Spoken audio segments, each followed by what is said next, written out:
नाज़रीन अस्सलाम वालेकुम। आप हाया जावेद के साथ जुड़ चुके हैं। नाज़रीन, जैसा कि आपको मालूम है कि कुछ दिनों से वादी कश्मीर जो है सर्दी की लपेट में है। मजबूर तो लोग हो गए यहाँ पे गर्म मलबूसात पहन रहे हैं। यानी कि अभी अक्टूबर के महीने में इतनी सर्दी नहीं हुआ करती थी, लेकिन आज जो सर्दी है उससे लोग मजबूर हो गए कि वो गर्म मलबूसात पहन रहे हैं। मीर साहब हमारे साथ इस वक्त बराह रास्त जुड़े हुए हैं, इनसे थोड़ा सा तफसील जानने की कोशिश करेंगे। मीर साहब, आपका खैर मकदम है। हम जानते हैं कि आप सिर्फ एक हफ्ते की प्रोडक्शन दे सकते हैं कि मौसमी सूरत हाल क्या रहेगी। जो आपने मौसमी सूरत हाल कही थी कुछ दिन पहले कि क्या मौसमी सूरत हाल रहेगी, एन उसी के मुताबिक बराबर जो हमारे बालाई इलाके हैं वहाँ पे हमने देखी बर्फबारी हुई। और यहाँ पे वादी कश्मीर में हालांकि बारिशें भी अच्छी खासी हुई, लेकिन कई ऐसे इलाके हैं जहाँ पे आपने प्रेडिक्ट किया था कि यहाँ पे बूंदाबांदी हो सकती है। बिल्कुल उसी ऐन मुताबिक यहाँ पे जो मौसम रहा उसमें कोई शक नहीं है। लेकिन अब की बार हम कह रहे हैं कि लोगों को ये अंदेशा था कि जब बालाई इलाकों में इस तरह की बर्फबारी होगी तो लगातार मौसम इसी तरीके का रहेगा, लेकिन हम देख रहे हैं कि मौसम ने करवट बदल ली। अभी ये बताइए कि कितने दिनों तक अभी मौसम जो है खुशगवार रहेगा। शुक्रिया सर आपके कमेंट पे। एक बात मैं कहना चाहता हूँ कि अगले एक हफ्ते कोई वेदर सिस्टम, क्योंकि ये मौसम ऐसा है, अब ऑटम सीजन और इसके बाद विंटर भी, ये पूरा डिपेंडेंट होता है 99% किस पे, वेस्टर्न डिस्टर्बेंस पे। वेस्टर्न डिस्टर्बेंस जो क्रिएट हो जाती है वो हो जाती है मेडिटेरियन सी पे। मेडिटेरियन सी से पहुंचने में इंडिया तक, इसको हमारे इस रीजन तक पहुंचने में 4-5 दिन लगते हैं।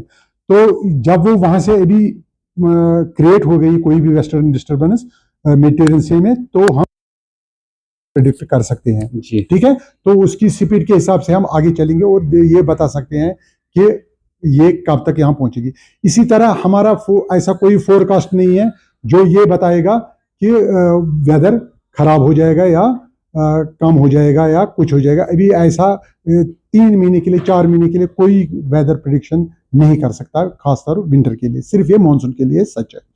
अब रहा सवाल सर्दियों का, चूंकि बर्फबारी अपर रीचेस पे, मिडिल अपर रीचेस पे भी चारों तरफ हुई। जो भी हमें हवाएं आती हैं वो तो कहीं वेस्टर्न से आती है, नॉर्दर्न से आती है, तो वो उनको चलना होता है थ्रू ये इसी सतह स्नो लैंड के ऊपर से।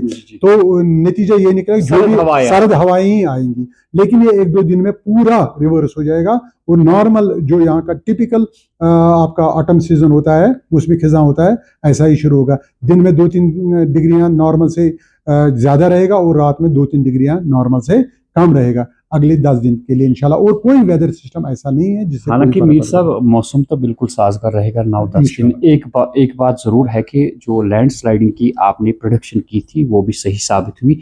क्या यहाँ पे जब मौसम साजगार भी हो जाए, पहले ही मौसम जब खराब होता है उसके बाद साजगार होता है, लेकिन ऐसे में जब यहाँ पे बालाई इलाकों में बर्फबारी होती है उसके बाद भी अंदेशा होता है लैंडस्लाइडिंग का। वही नतीजा हुआ कि आज लैंडस्लाइडिंग की जद में आ गई एक खातून और वो हलाक हो गई। उसके बाद एक गाड़ी ही आ गई जद में, बाकी उसमें जख्मी है। तो इस मौसम ठीक होने से पहले ही यानी कि क्या अभी भी एहतियात बरतनी पड़ेगी, क्योंकि ज़मीन बिल्कुल ढीली पड़ जाती है जब बर्फबारी होती है। तो अभी भी क्या कुछ दिनों एहतियात करना पड़ेगा कि लैंडस्लाइडिंग हो सकती है। 48 आवर्स होता है जब सिस्टम ओवर हो जाता है, उसके बाद भी 48 आवर्स का एक पीरियड होता है एहतियात। 48 to 72 आवर्स, यानी कि 2 से 3 दिन तक ये एहतियात रह सकता है, लेकिन उसके बाद बिल्कुल उसका नहीं है। वो दूसरा कोई रीजन हो सकता है बाद में, लेकिन ये इस वजह से 48 आवर्स में ही ये सेटल हो जाता है पूरा अपना जो भी पहाड़ी इलाका है वो सेटल हो जाता है। लेकिन एहतियात यही कि अगर स्नो ज़्यादा होती तो स्नो एवलांच आता है, उसके लिए 72 आवर्स देखना पड़ता है, क्योंकि उन इलाकों में फिर जो स्नो स्लाइड एरिया प्रोन है तो उनमें नहीं करना चाहिए वॉक, या उनसे नहीं गुजरना चाहिए कम से कम 72 आवर्स, उसके बाद कोई। नाज़रीन, महकमे मौसमियात जो आजकल प्रोडक्शन कर रही है बिल्कुल सही साबित हो रही है। वक्तन फ़वक्तन हम देखते हैं कि यहाँ पे शादियों की तकरीबात होती है या कोई और तकरीब होती है, हम देखते हैं कि अब लोग मॉडर्न ज़माना इतना अब आ चुका है कि लोग अब पहले महकमे मौसमियात से रब्ता कायम करते हैं और देखते हैं कि महकमे मौसमियात की प्रोडक्शन क्या है, उसी के मुताबिक अब शादियाँ भी होती है। आपने देखा होगा कि मैं कल ही देख रहा था कि कल ही एक शख्स जो है उसने अपनी शादी जो है 3 दिन पहले ही मुलतवी कर दी, क्योंकि महकमे मौसमियात ने जो प्रोडक्शन की थी उन्हें मालूम था कि वादी कश्मीर में किस किस्म की मौसमी सूरत हाल होगी। तो अब वक्त ऐसा आ गया है कि लोग अब ये भी देखना चाहते हैं कि कोई भी तकरीब है उस तकरीब से पहले महकमे मौसमियात से रब्ता कायम किया जाता है। ये एक अच्छी निशानी है।